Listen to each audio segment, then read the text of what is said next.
নমস্কার বন্ধুরা, শিবুর রান্নাঘর থেকে সবাইকে স্বাগত জানিয়ে আজকে আরেকটা নতুন রেসিপি নিয়ে এলাম।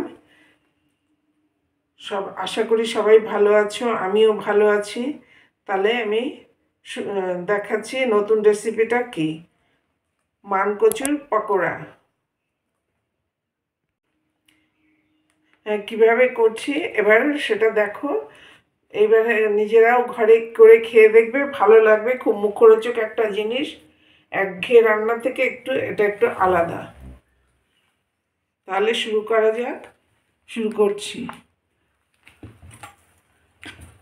প্রথমে মানকচুটাকে টুকরো করে কেটে নিলাম।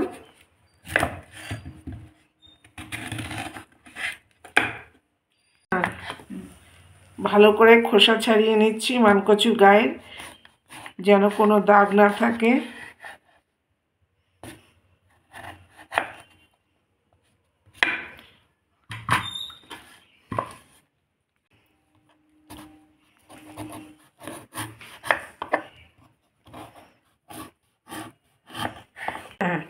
কচুটাকে কেটে এইভাবে পরিষ্কার করে নিলাম। এবারে গ্রেট করে নেব। এবার কচুটাকে গ্রেট করে নিচ্ছি।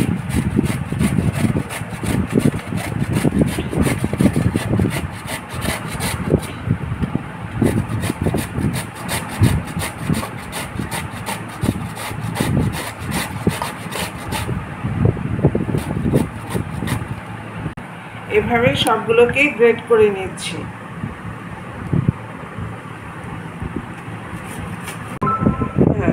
আজকে যে মানকচুর পকোড়াটা করছি তা আগে থেকে গ্রেট করে ধুয়ে পরিষ্কার করে নিংড়ে নিলাম।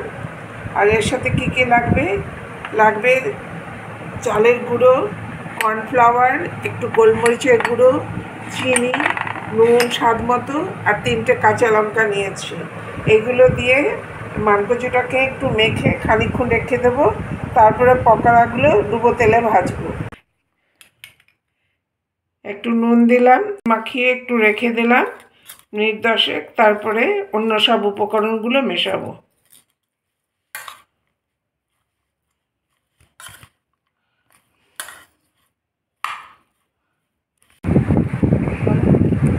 লঙ্কাগুলো কুচিয়ে নিচ্ছি, নিয়ে এবারে সব কিছু দিয়ে মাখবো।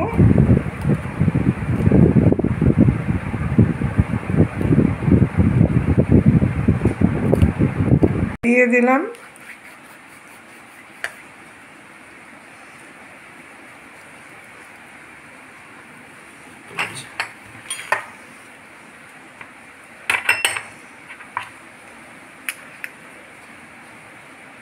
এক চামচ মতো গুঁড়ো চিনি, হাফ চামচ গোলমরিচ,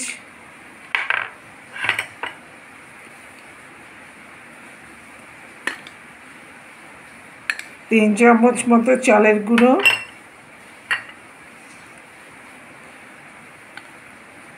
আর 2 চামচ কর্নফ্লাওয়ার দিলাম। দিয়ে এবার ভালো করে মেখে নেব।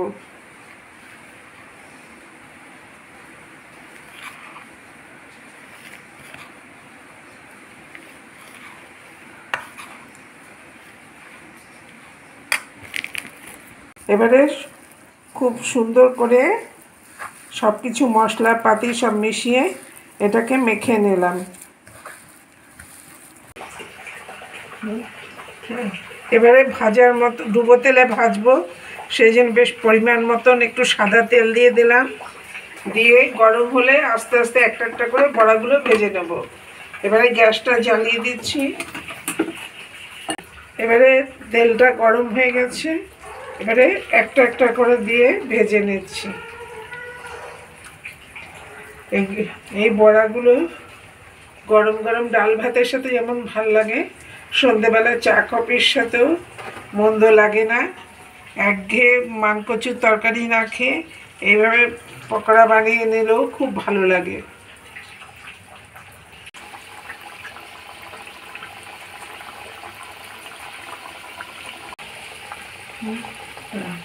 এক পিঠ একটু ভাজা হলেই আরেকটা পিঠ উল্টে দেব।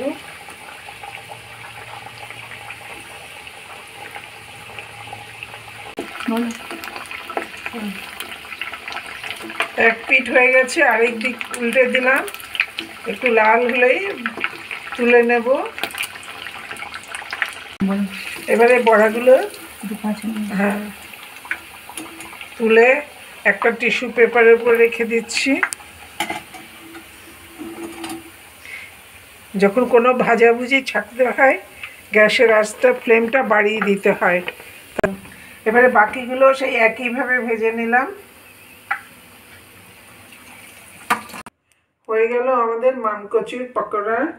গরম গরম ডাল ভাতের সাথে এটা খুব মুখরোচক, এমনকি সন্ধ্যেবেলা চা কফির সাথেও স্ন্যাক্স হিসেবে খুব ভালো লাগে। সবশেষে বলি, এই পাকোড়াটা শেখা আমার পিসিমার থেকে। তাই সবাইকে বলছি, যদি ভালো লাগে একটু লাইক, শেয়ার ও সাবস্ক্রাইব করে দিয়ে বেল আইকনটাকে প্রেস করে দেবে, তাহলে আমার নেক্সট ভিডিও করার অনুপ্রেরণা পাবো আমি। আজকে তাহলে আসি, সবাইকে নমস্কার, ধন্যবাদ জানিয়ে শেষ করছি।